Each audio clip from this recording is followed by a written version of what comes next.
Hey, Ronnie, thank you so much for saying yes to doing this. I know you're a fan of NASCAR, but take us back a little bit. Your relationship with Dale Earnhardt, you actually had him in one of your videos. How did that all come about? Well, pretty scary. He was the intimidator in more ways than one. But I saw my first NASCAR race in 1992. I came from Texas and Oklahoma, so it wasn't crazy popular back then. We didn't have Texas Speedway, and so it exploded kind of after that. But the first race I saw was Dale and the Coca-Cola 500 in Charlotte. He came from 2 laps down with like, I don't know, 38 laps left to go, and won the race. So that's my first exposure to NASCAR, and I was ruined.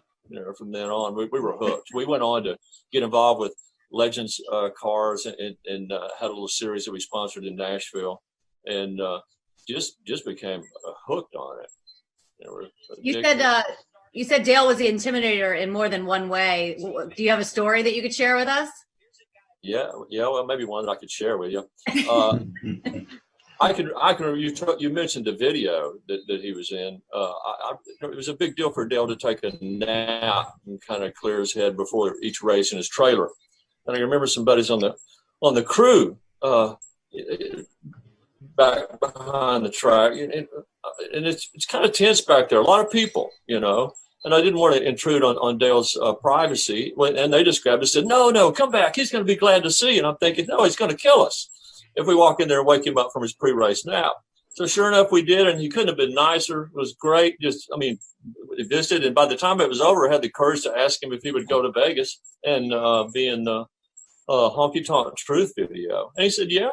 He said, I have to be back, I think the next morning. We were shooting that night in Vegas, but he said, I have to be back the next morning for a charity event. So he said, I'll sleep on the plane on the way back. So we were expecting him to come in and get out in a hurry. And he ended up staying for the wee hours of the night. Couldn't have been better, and ended up becoming real good friends with him.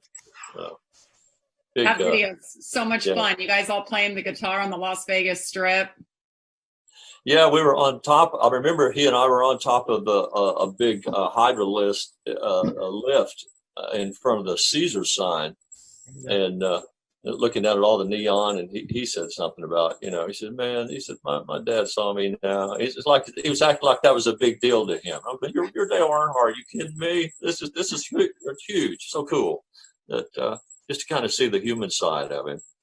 Yeah. And we got to talking about our dads. My dad wanted to be a country singer. His dad was a race car driver, and it's just that's those things we end up chasing in life. And he was out there to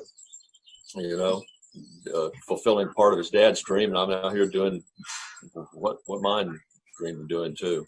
For the best access, perspective, and personalities in all of sports, follow us at Fox Sports on Twitter, Facebook, Instagram, and YouTube.